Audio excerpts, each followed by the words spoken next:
away from here so you can hear me better. I pulled a little 2-cycle Jenny out yesterday and tried to start it, and it nearly broke my arm. Yep, I was pulling that rope and pulling that rope and pulling that rope, and it just wasn't having it. So I tried some ether, and it ran for a little bit and it stalled. Gave it some more ether, ran for a little bit, stalled. Kept trying it, and finally it ended up that when I would pull the rope, it would go over like 1 revolution, and then it would kick back and rip the cord out of my hand. Everything is sore. I have like carpal tunnel going on from that. And the other part was the cord ripped out and knocked me right on my knuckle on my thumb, so that hurts also. I don't know why it was doing that. I actually took the recoil off of it and used a socket adapter for my drill and spun it over with that. When it would go over a revolution and then try to kick back, it practically stalled the drill. But then it was able to just barely overcome that, and it spun it over until it finally fired. Today, 5-6 pulls, never once kicked back, and it worked perfectly. There's 2 things that can cause that. One is an engine being out of time. If it were out of time, then chances are it wouldn't be running right at all. It seems to be running, for the most part, okay. That could happen if the key for the flywheel is sheared, but the engine has never been subjected to any sort of sudden stop, such as a lawnmower hitting a rock or anything like that could shear the key. So that certainly wasn't the case. The other thing is, on a 2-cycle engine, if it gets flooded for whatever reason, which would sort of make sense, pulling the rope, why it didn't fire, I don't know. But when they get flooded, they can certainly kick back on you, and that's not good. I actually pulled the spark plug out, ran it over with the drill for 10-15 seconds, and put the plug back in. I even put it in loose. It's got a lot of thread on it, so I put it in, 5-6 threads or so. So it only went in like about that much, and I could certainly hear the air escaping from the cylinder, but it still would kick back, and it was just awful. Today, no trouble. It started right up. I am pretty sure, I'm certainly not going to try, that if it should run out of fuel and I need to restart it, it's going to kick back on me. I don't know why it does that. If anybody knows, I'd love to know why it does that. But she's running just fine now. Got some shit that never went out last year, so there's going to be some water left in here, but I need this can empty because this is where I put all the detritus from winter, all the dead stuff, and I need to empty the water. You see where it was? That was all rain and snow from the winter. Yes, it filled this entire garbage can up. I can't even move the thing. It's still so heavy with water. Oh my. And it's all green and nasty and foamy, and the water coming out of the hose is green. You probably can't tell that on camera. Ugh, awful. Obviously I have power right here. I could just as soon plug it in, but pollution, that's important, right? And the generator needs to run. If you don't run them, you could end up with a coil that doesn't create electricity, and that's a problem also. So I should be able to get most of the water out with the full cover pump, and then hopefully I can dump the rest, and hopefully this stuff will stay in here. And then I'll have this can, and I'll have to make use of one of the other ones to clean up the detritus from winter. Oh yeah. That guy's got a loud car. But yeah, that's not pretty stuff right there. Certainly not. Oh, the pump's getting hot. I don't know if you can see the steam, or maybe smoke, I don't know. These really need to be submerged, but for this short period of time, it's not going to be that big of a deal. as luck would have it, it just ran out of fuel.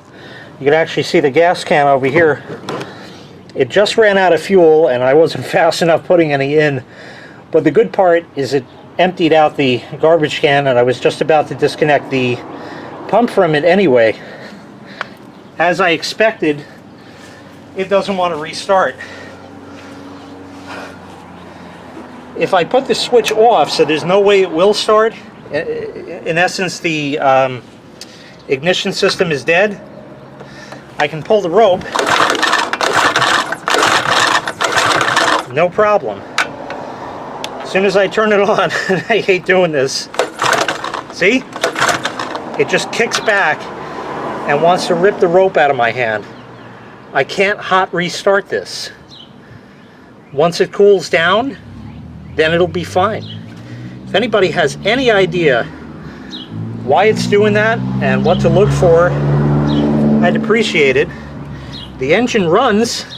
It's solid enough for what it is. This was the worst of the two they sold. YouTuber Kev Central had a video on the comparison between the two item numbers. This one doesn't happen to say it here on the front, so I don't remember what number it is. Yeah, I don't see it on the side there either. So I don't remember what the item number of this was, but this was the one not to get. And nobody knew that before he tested that out. So anyways, this one has problems. It has rod knock and all kinds of other stuff where the other one apparently didn't.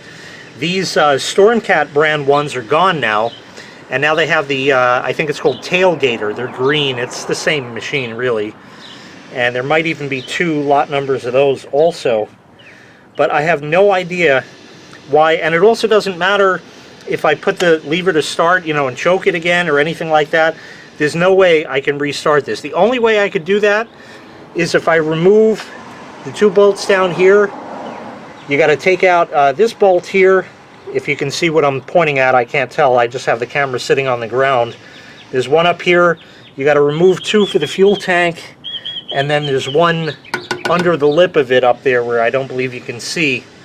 And then this whole side just comes right off. I believe it's a 13mm nut that's on there, and you just spin it clockwise, and as long as you hold the top of the generator so it won't topple over on you, it'll spin it and fire up, and then it'll run. But in the event of a power outage, that's not really helpful because I need AC power to run the drill. My battery powered one just doesn't have enough chooch to do it, so I'd need AC power to be able to restart this should it run out of fuel. And the original plan of this was really just to run the boiler in the event we lost power in the winter, and I would run it periodically instead of just leaving it run, because once the house heats up and the pump shut off, this would just be burning fuel for nothing. So you might as well shut it down. Well, then later when it gets cold in the house, if I need to restart it and I can't, that's a little bit of a problem now, isn't it? I wish I knew why it does that. Probably something with the carbonator. I don't know what. There's a screw on it. That's all I can see from in here without tipping it over. There's a screw on the side. I don't know if that's one of the jets or if that's one of the, maybe a drain for it or something. I think the drain is on the bottom. I feel something there. And it has no other little spring-loaded thing you can press to release fuel from it. If I could do that by shutting the fuel off, I might be able to drain the bowl and possibly get it to restart. I don't know. It's really strange. And it really hurts. So if anybody has any idea, I'd appreciate you letting me know in the comments below. Oh, looky there. I got to restart it with the rope no less. I just spent about 10-15 minutes making a video of this, you know, between figuring out what I want to say. I have to take the cover off. You'll be seeing that video coming up. in the future. So the generator sat for 10 or 15 minutes and I had no trouble restarting it. So I don't know, it doesn't want a hot restart. But after it cools off or the fuel evaporates or something, then it runs fine. Again, if anybody knows, please let me know. Let's kill the fuel here, and I'll wait till it dies out. She's running kind of lean now.